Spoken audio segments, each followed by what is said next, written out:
You ever get that feeling like you're the last sane person in a world that's gone completely nuts?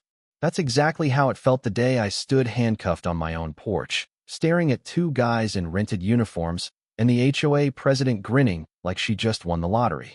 They told me I was in violation of community bylaws, but let me tell you, the only law that got tested that morning was my patience.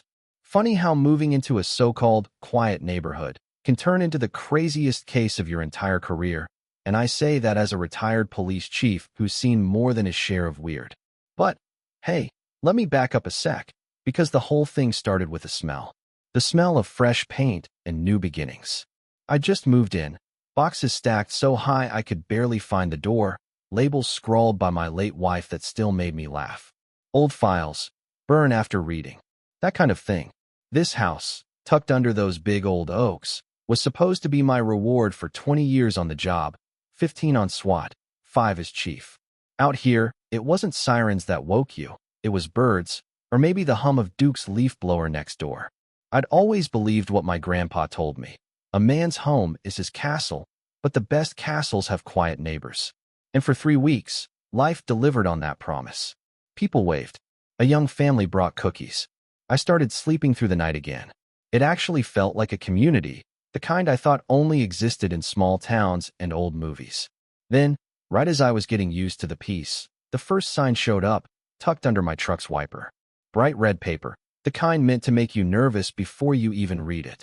Violation notice. My lawn was a 1/4 inch too high. Fine of $50. Signed, Karen Van Fleet, President, Oak Street Homeowners Association. I looked at my lawn, looked at the neighbors, same length, same color. The only thing different was the gut feeling I had, the one you get when you see a bully starting to circle. I'd seen that kind of power trip 1,000 times. Somebody with nothing better to do invents rules just so they can break your day. I stuffed the notice in my pocket, decided to ignore it. That was my first mistake. Next day, there were 2 more red slips, one for the lawn, one for leaving my trash cans out 3 hours too long. Total fine, $125. The language got nastier. Immediate compliance, further action. Karen was probing, seeing if I'd bite. My grandpa used to call folks like her pocket tyrants, small people making a lot of noise to feel big. He'd say you don't let weeds grow in your garden. You pull them out by the roots, fast and clean. So when I looked out my window and saw this sharp-faced woman with a clipboard watching my house, I figured that was Karen Van Fleet herself, sizing up her next move. The look she gave me, pure smug satisfaction. It was like she was already measuring me for a leash. That's when my house stopped feeling like a sanctuary and started feeling like occupied territory. I knew, deep down, that this wasn't about grass or garbage. It was about control. And for a man like me, who spent his life holding the line between order and chaos, there was only one way forward. Dismantle the bully's world with the real power of the law.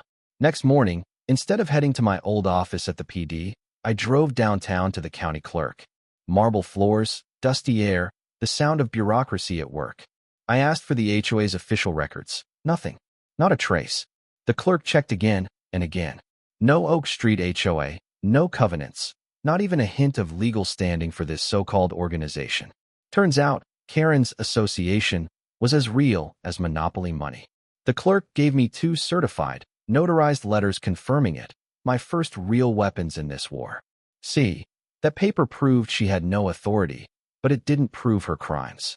For that, I needed to let her dig herself in deeper, to get enough rope to hang her whole operation. I called my best lieutenant, Danny Reyes, sharp, steady, the kind of cop you want watching your back. Asked her for a background check on Karen, off the books. She laughed. You starting another one of your projects, Chief? You know what I mean. Cases that start with a parking ticket and end with a news conference. But I was ready for the long game. Back home, I set up my own surveillance. Cameras, microphones, the works. Years of experience, all legal, all off-grid. Even had a panic ring, 1 press, and Danny would get live video and audio. That night, I looped in my neighbor Duke and the family next door. If you see anything weird, just film it from your window, I told them. Duke grinned. She tried to find me for my garden gnome, Chief. I'll be watching. The next day, sure enough, another red notice. Failure to comply, $500 fine. Threat of a property lien. It was all nonsense. forged intimidation. But fear is real, and I knew she was betting on it. What she didn't know was that I was done playing defense. I'd set my trap, and all I needed was for the bully to walk right in. Didn't take long. Next morning, a black SUV pulls up, two big guys in dollar store uniforms, Karen on the sidewalk holding her clipboard like a scepter. They strut up, all official business, pound on my door, flash a fake warrant. Charges that don't exist, signed by a judge who retired years ago. Are you going to comply? Or do we have to do this the hard way? Karen sneered, like she'd already won. I played along. Hands up, let the goons cuff me. The whole street was watching, phones out, filming. I pressed the panic ring, and knew Danny was watching too. They perp-walked me down the drive, the ultimate act of intimidation. But in reality, it was the opposite. I wanted everyone to see, to have the evidence on a dozen cameras. As they pushed me toward the SUV, I stumbled, planted a GPS tracker on the bumper. You gotta love old habits. Inside, the goons laughed, bragged about their payday, threatened me. They thought they had all the power, but every second was being streamed, recorded, cataloged. When they finally told me, when we let you go, you're gonna pay your fines and keep your mouth shut, 'cause we know where you live, I just nodded. That was the thread I needed on tape. Outside, my team was already moving. The SUV headed for a deserted stretch in the industrial park. Perfect, low traffic, plenty of angles. Suddenly, a construction van blocked the way. A black sedan boxed us in. Boone's truck slid up on the side. That subtle vibration in my shoe was the signal. Takedown initiated. 2 seconds later, doors flew open. Real cops everywhere, weapons drawn. My guys don't yell freeze for fun. They mean business. I stepped out, free, safe, the one in control again. The goons were hauled out, read their rights, and for the first time, they looked scared. Real scared.